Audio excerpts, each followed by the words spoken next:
কেননা তোর কাছে বাজারে যা কি কিনে আনতে লাগবো? আমার একটা পাঞ্জাবি কিনে দিলি হইব আব্বা।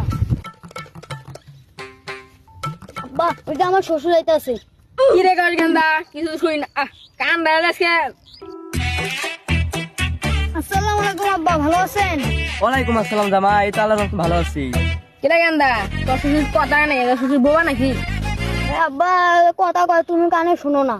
আব্বা আব্বা আমি শুনছি তাহলে কানে কম শুনে, তুমি আল্লাহ কানের ঘুরে জুড়ে কথা কইও। আচ্ছা আচ্ছা। আসসালামু আলাইকুম বিয়াই। হেই এত জোরে গন্ডা আমি কানে কম শুনি। এই গেন্দা কান হলে কম শুনে এই রাগ হয়ে গেছে। আব্বা কানের ঘুরে যায় এত জোরে কথা কর না গে, একটু আস্তে কইবা। বিয়াই কি খবর?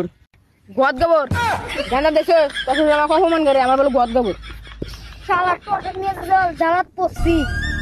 আব্বা ওটা বানাই দাও, বলতে কি খবর? ভালো কথা বললাম রাগ হলো। বিয়াই কমে দান। হ্যাঁ একবার বিয়ে করছি আরেকবার বিয়ের কথা কয়, দেখছো গান্দা? হ্যাঁ আমাকে অপমান করে, আমাকে অপমান করে, আমার বলে গদ গবর, আমার বলে ফির বিয়ে করার কয়। আমি একটা বিয়ে করি নাই তুই দেখ নাই ও বিয়ে দিবে বাইগান।